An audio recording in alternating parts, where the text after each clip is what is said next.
Okay, so a rough and ready video of my Kpod Weekender Deluxe. It's pretty much the top end model, not off-road necessarily, but certainly the best at what the Kpod guys do down in Tauranga.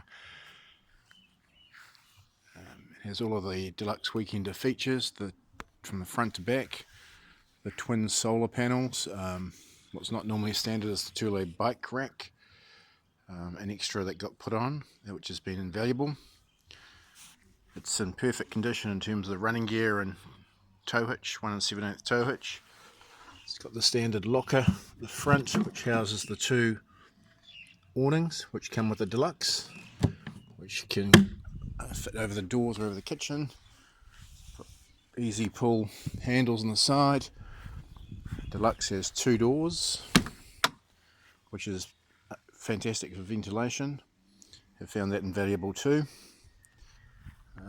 The top hatch, which is a pretty standard caravan fitting. But that's what's good about these things. Most of the fittings are either boat or caravan kit that you can replace, upgrade, etc. from a marine chandler.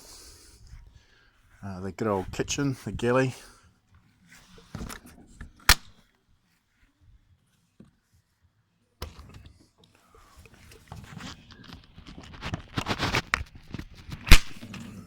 All the struts, latches and locks all work perfectly.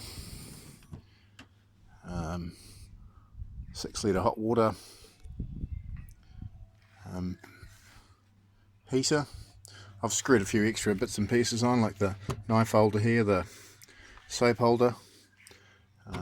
It's got a pump for the hot and cold running water.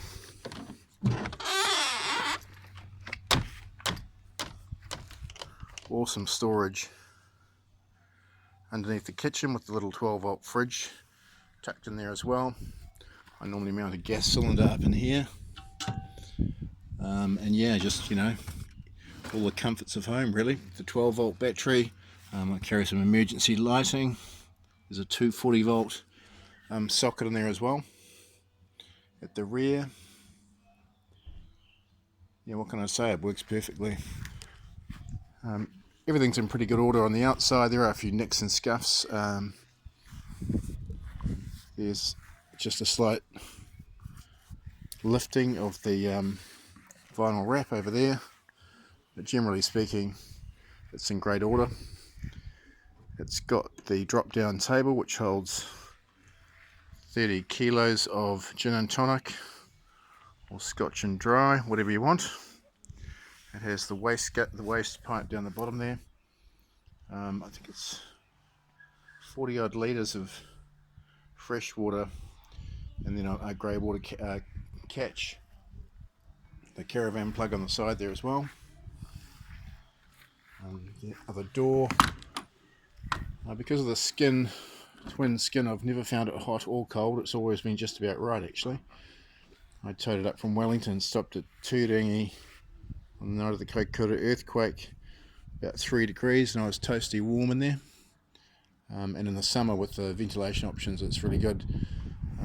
The LED lights up here, as some of them do, you can see that one's starting to flash or flicker. Again, they can be replaced from a marine chandler for not much at all. I may just unscrew it and see whether it's got any water in it, perhaps. Great seals. In terms of waterproofing, they're fantastic. We had torrential rain a week ago up here up north, and not a drop. It's normally covered actually by this cover here, but that blew off, so yeah, it got a good dousing and not a drop entered. Again, all the window fittings are really easy to use. Comfortable squabs with the ladder you can remove there if you want it to turn into a seating option. 4 great storage lockers. These are the 2 small ones here, and then 2 larger lockers on the other side. I've put one of those topper pads on just to really even out where the splits are and where the squabs are split, and just for a bit of extra comfort. That could either go with it or get your own. The little lights up here, reading lights on both sides.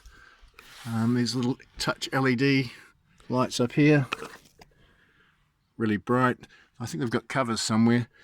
I've been turning them on and off with my foot. So in terms of room, I'm 5'10" and can fit in here quite comfortably, end to end, with the foot room underneath here. Really large curved locker storage up there, storage underneath. I've added these two little pockets here, which are awesome for keys and phones and bits and pieces. The skylight, again, totally waterproof and vent.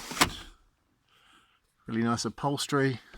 There's a couple of small things like button covers, one missing up there, etc. Happy to talk someone through that.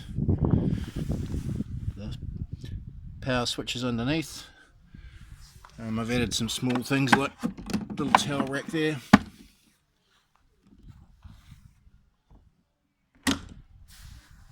Yeah, they're just an awesome machine. The two solar panels on the Deluxe.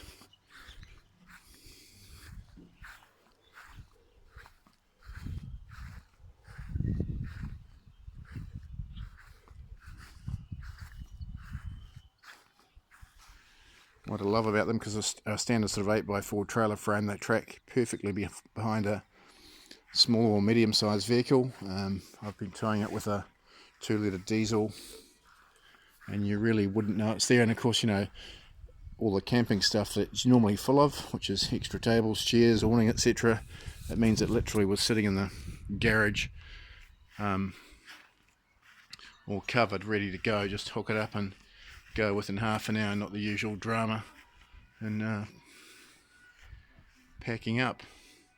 So yeah, it's listed for a very competitive start price, and we'll see what happens. Any questions, you can contact me via the Trade Me listing.